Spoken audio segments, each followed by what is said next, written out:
Joining me now is Neale Hanvey, a Member of Parliament for the Alba Party in Westminster.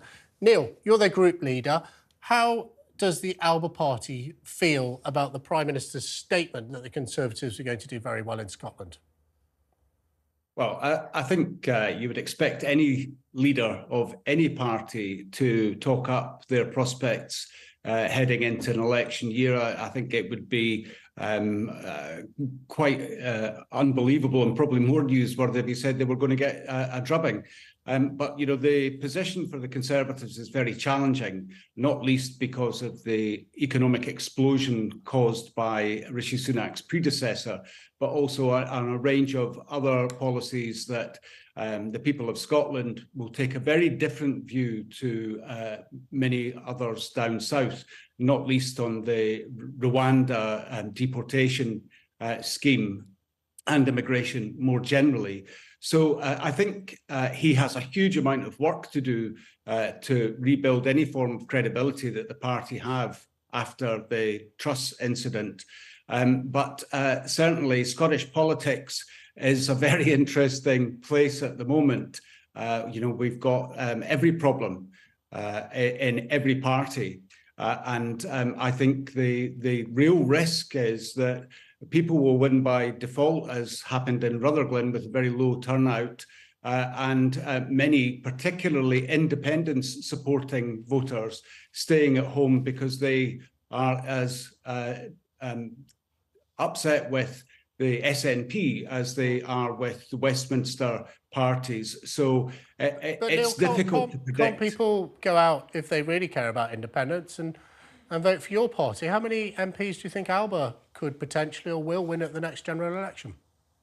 Well, that's impossible to say, but we are fielding at least 12 Neale, I thought you just said it would be candidates. Extraordinary if a party leader, I know you're the group leader, didn't say that their party's going to do well. Surely you're going to do well, aren't you? Well, we'll do our very, very best, of course. You know, I will be fighting my seat with confidence based on a strong performance in Westminster and a strong track record in the constituency. I've brought in over £105,000 worth of recovered monies for my constituents for a broad range of different sources, whether that's unclaimed benefits or indeed when they've been the victim of fraud or mis-selling. And, you know, so I have a strong track record and I'll be fighting on that track record, not least standing up to the Scottish Government's missteps over gender recognition reform and their ongoing determination to throw public money away on the legal defence of that. And that must be halted. You're absolutely right. No, I completely agree with you, and I know because we work together in Westminster, you're a very hard-working local member of Parliament for your constituents. You say that people in Scotland take a different view on the government's Rwanda policy. Do they feel strongly about the quality of education? Because surely you, like me, would be exceptionally disappointed to see that the SNP has absolutely failed when it comes to education, with a record low achievement in schools across Scotland. Isn't that an absolute failure for the next generation of young Scottish people? Yeah, well, I mean, you know, there are a whole range of policy issues in which I disagree with the SNP. And of course, education and health are incredibly important. But some of the challenges there are predominantly because Scotland is a devolved government and doesn't have the fiscal flexibility of an independent country or control over its key economic levers. But the problem there that the Deputy First Minister will have to deal with today on Budget Day is that the fiscal framework that she has agreed to is incredibly restrictive when it comes to funding public services such as health and education. Because I'll give you an example. The Scottish Parliament Information Centre reported that although raising taxes in Scotland had generated some £900 million in higher taxes, the Scottish budget only rose by 170 million, and therefore 730 million of that increased revenue was retained by the UK government.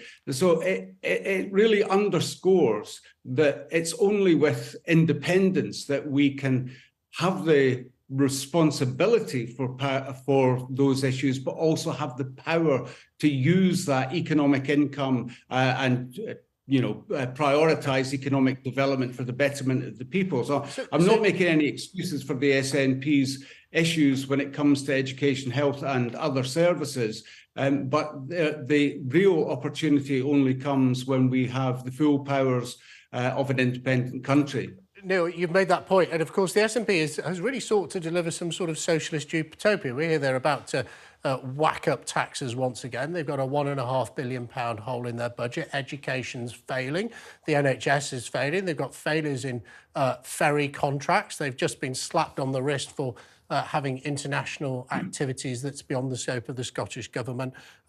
How would you rate Hamza Yusuf on a scale between 0 and 10? Where 10 means very good and 0 means absolutely appalling?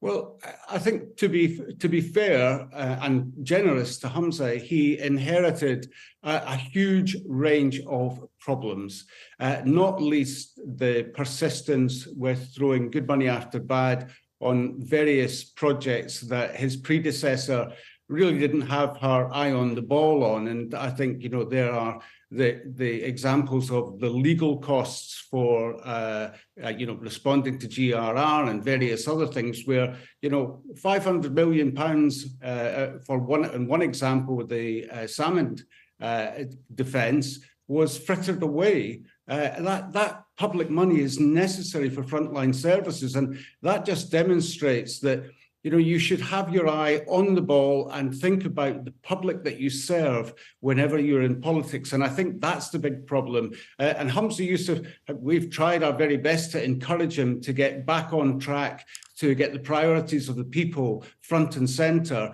Unfortunately, he's not heeded that advice, albeit on one small victory this week where our campaign to have the debt of free school meals, or to wipe off the debt of those who are having to pay school meals and can't afford it, we've managed to convince the Scottish Government to wipe that debt off. Now, we'll find out later today whether that's going to be with immediate effect or whether parents are going to have to wait till next year before they can stop worrying about that additional bill.